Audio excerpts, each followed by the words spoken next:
Kemudian wasiat saya terakhir, baik buruknya anak tergantung dari ibu, baik buruknya seorang istri tergantung dari kalian sebagai seorang suami. Anak-anak kamu membangkang perintah kamu, anak-anak kamu cium tangan di pipi, cium tangan di dahi, cium tangan di dagu, cium tangan di atas hidung.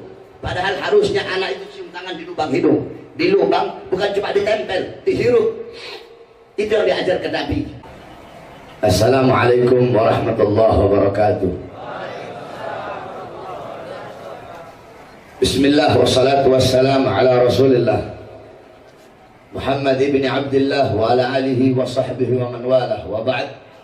Tetapi jangan pernah kalian berharap nanti saya kalau mati punya anak yang bakal kirimkan saya doa. Nanti kalau saya mati saya punya anak yang bakal kirimkan saya yasin. Nanti kalau saya mati saya bakal punya anak yang bikin acara hall buat saya. Jangan harap kalau kamu masih hidup tidak pernah didik anak-anak kamu dengan pendidikan baginda Nabi besar Muhammad. Kita bapak-bapak zaman sekarang sibuk cari uang, sibuk cari harta. Untuk apa? Untuk memberi makan jasmani anak-anak kalian. Tapi kalian lupa memberi makan jiwa dan hati anak-anak kalian. Apakah kalian pikir kewajiban kalian sebagai orang tua hanya memberi makan jasmani anak-anaknya saja? Saudara-saudara, kalau kewajiban orang tua hanya ngasih makan jasmani anak, tidak ada beda dengan binatang. Kalian belum bangun, binatang udah bangun duluan cari makan buat anak-anaknya. Tetapi kewajiban kalian sebagai bapak-bapak memberi makan jiwa dan ruh anak-anak kalian. Apa makanan jiwa? Apa makanan hati? Makanan jiwa, makanan hati adalah ilmu, saudara-saudara.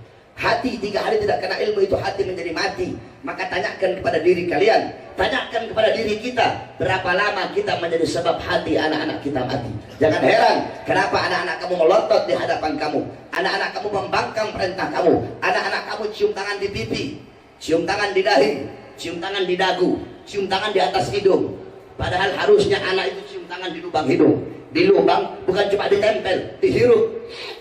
Itu yang diajarkan Nabi kepada para ibu-ibu. Tadi bapak-bapak udah. Ibu-ibu, kamu jangan harap punya anak soleh dan soleha kalau kamu tidak bisa menjadi ibu yang baik bagi putra-putri kalian.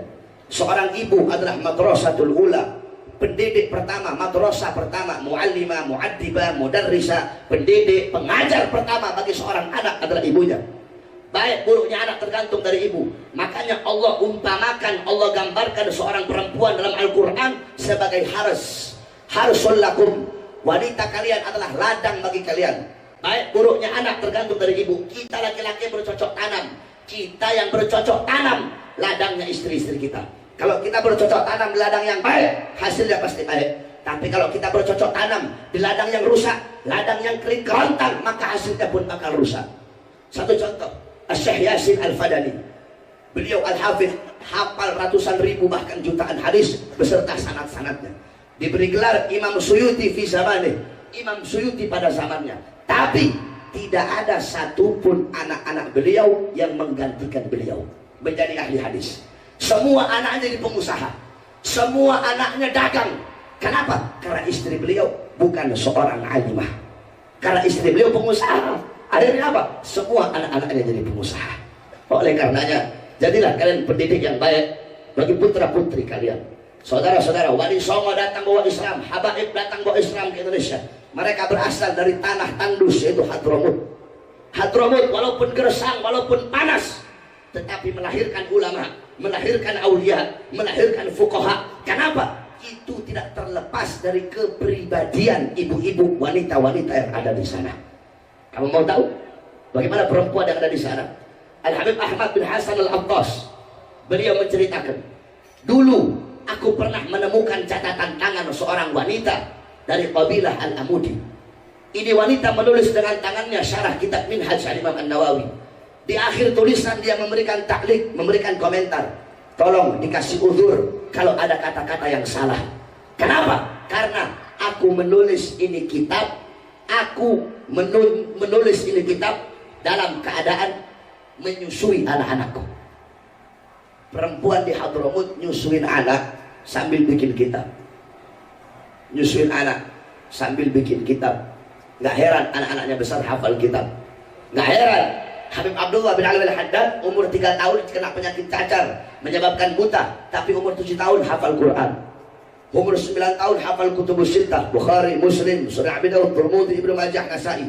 Umur 11 tahun hafal kutubul Ghazali, Ihya Ulumuddin, Bidayatul Hidayah, Mukashafatul Bulugh, Mi'arul Ilm. Tidak heran di Hadramut tukang pasar yang dagang di pasar, tidak boleh mereka dagang di pasar, tidak boleh jualan di pasar kalau belum hatam 4 kali kitab Minhajul Talibin Al-Imam An-Nawawi.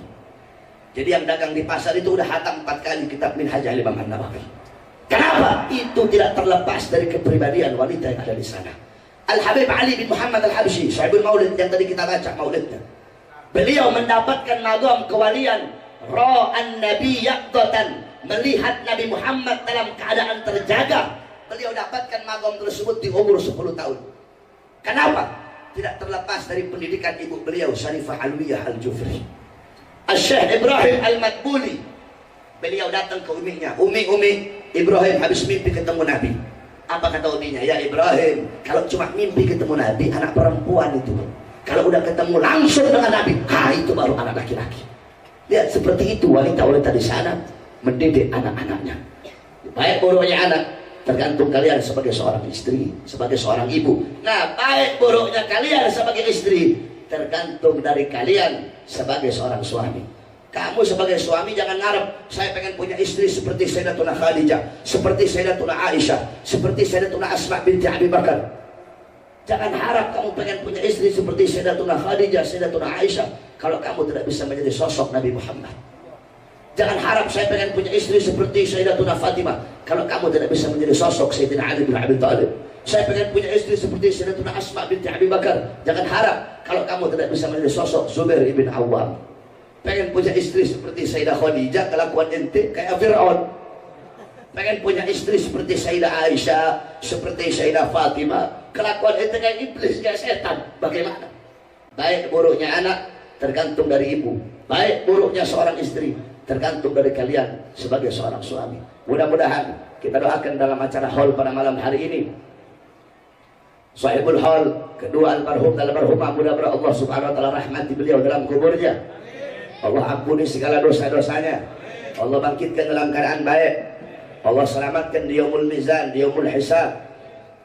Allah selamatkan ketika melewati jembatan Shiratul Mustaqim, dan Allah subhanahu wa ta'ala kumpulkan bersama baginda Nabi besar Muhammad sallallahu alaihi wasallam. Allahumma arhamhuma fa innaka khairur rahimin, wa ansurhuma fa innaka khairan nasirin, waftah lahuma fa innaka khairul fatihin, وشرفهما وكرمهما برعية سيدنا المصطفى رسول الله صلى الله عليه وسلم.